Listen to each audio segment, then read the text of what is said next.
Good evening. Live from New York, the CC Radio Network is proud to bring you tonight's show, The Rebellious Rev and the Doc, where we talk about religion like you've never heard before. There's no evangelists here, just talk about religion with a twist. So let's get started and have some fun. Welcome our hosts for tonight, The Rebellious Rev and the Doc.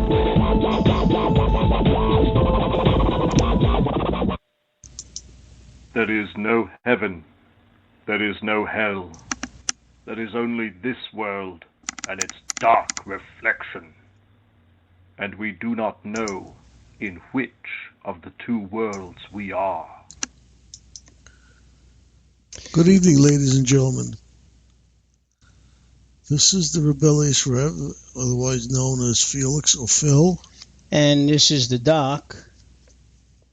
And for those of you wondering why we are not our usual selves, it's with great sadness that I have to report the passing of Felix's wife, Merri. She succumbed to her illness on Thursday in the afternoon with family surrounding her. She waged a valiant fight for many years, and we just felt that after a couple of weeks of no show, because obviously she was in the hospital and we were also concerned, we just couldn't find the time. But Felix wanted to put together a show, and as you could see, it's in memory of his wife. We encourage anyone who knew Merri to please call up. We'll try to bring a few things to light. Not our usual crazy selves today, but more of a somber tone. If it's okay with the Rev, I'd like to begin by reading the 23rd Psalm, unless you want to read it at the end. No, why don't we just give him our phone number and then we can do the Psalm. Okay. The number is 646-595-3275. Bring your coffee, and, well, let's get started. The Lord giveth and the Lord taketh away. Blessed be the name of the Lord. In Hebrew, before one passes away, one would say the Shema Yisrael, Adonai Eloheinu, Adonai Echad. Hear, O Israel, the Lord our God, the Lord is one. The 23rd Psalm, written by David. The Lord is my shepherd, I shall not want. He maketh me to lie down in green pastures. He leadeth me beside the still waters. He restoreth my soul. He leadeth me in the paths of righteousness for his name's sake. Yea, though I walk through the valley of the shadow of death, I will fear no evil, for thou art with me. Thy rod and thy staff, they comfort me. Thou preparest a table before me in the presence of mine enemies. Thou anointest my head with oil. My cup runneth over. Surely goodness and mercy shall follow me all the days of my life, and I will dwell in the house of the Lord forever. Thank you. Amen. Amen. Ladies and gentlemen, for those who know who I am and know my wife, we've been married for 41 years. There have been the ups and downs. We've had two kids, two great kids, a son and a daughter, Michelle and Matthew. Good kids. Now we have also two grandchildren, Alex and Jake. And that's all my wife ever wanted, was to have a good family, kids, grandchildren. Unfortunately, in 2004, she was diagnosed with multiple myeloma. Expected lifespan 4 years for this particular disease. Well, she beat those odds up by a little bit. I would say, but it's been extremely, extremely rough for her. And I have to add, it wasn't the disease itself that actually killed her. It was something that, it's an offshoot of the disease. Yeah, she passed away of basically sepsis shock, UTI. She went to the hospital for a broken rib and pneumonia. That's from the weakening of the body. She just couldn't fight anymore. But she was told many times before that she couldn't, that the time was over. But then she had goals that she had to reach. She wanted to see her daughter get married. She saw her first grandchild. And then about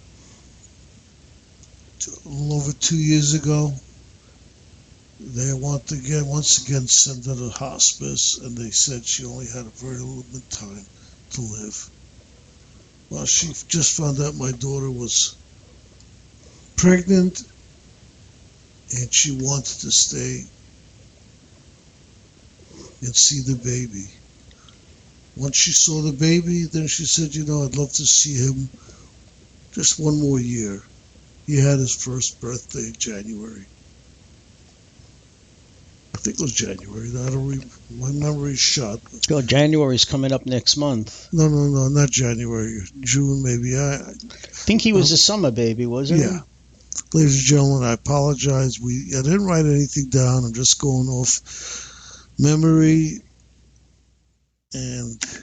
Well, when you're finished... Emotion. I have a few memories I'd like to share with them and with you. But as I said, she fought. Every minute she fought. Never complained.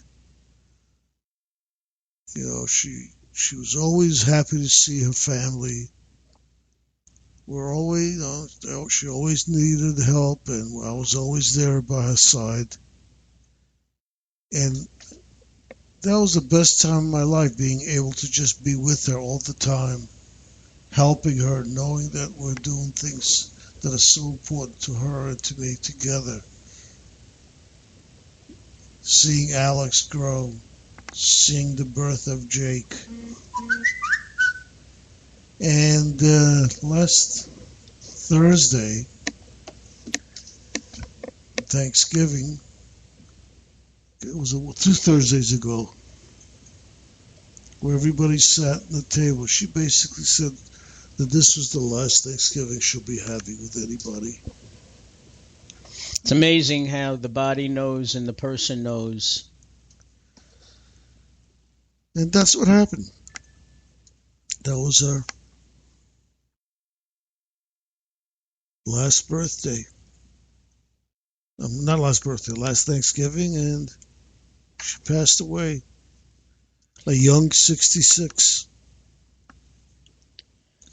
Dr. Mark, you said you want to say a few words? Yeah, first of all, I want to spare you some time, collect your thoughts again, but I would just like to say that when Matthew and my son Joshua were in elementary school, they met in the 5th grade, and they've been fast friends ever since. I think the two of them together were the cause of some of Felix's gray hair and my hair falling out, I have to say, growing up.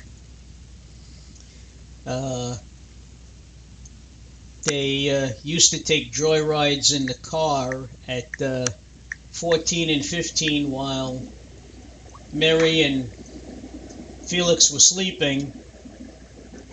I do remember one trip my wife and I made to Connecticut to see a mutual friend, and we came back and I asked Ellen, I said, didn't I have the car parked in front of the house, because it wasn't there? And sure enough, we walked into the house, we're getting ready to walk into the house, and who drives up but Matthew and Joshua? Okay, I don't have to tell you how that made us feel. But the boys have been inseparable basically since that time, since about the age of 11. and they're both 30. In fact, Matthew just turned 30 while his mother was in the hospital, and obviously our greatest fear was that she would pass away on his birthday. Thank goodness she waited for a few days. But on a lighter note, on a happier note, I'd like to say that from the time the boys became real close in elementary school, Felix and Merri had always opened their house to everybody on the weekends. They would have barbecues. Okay, Merri's family was always there. One thing about Felix, he used to entertain Merri's aunts and uncles and cousins along with us.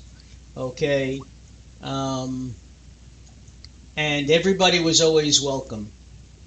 It was a fun time, a nice day. In fact, I can't believe I haven't even said this. My son Joshua and Merri shared the same birthday, July 16th.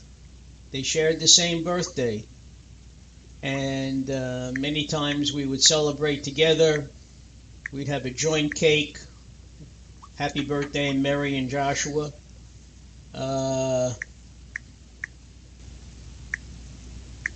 And what can I say? Every time I came over here to do the show with the Rev, it was always, how's Ellen? How's Jonathan? My older son. Okay, how's everybody doing? And I would ask about her, and she would only say, oh, I'm just a little tired. That's all. I'm just a little tired. And considering the medications that she took, okay, I'm not surprised it would knock a horse out, she was always tired, but she was in a lot of pain a lot of the time.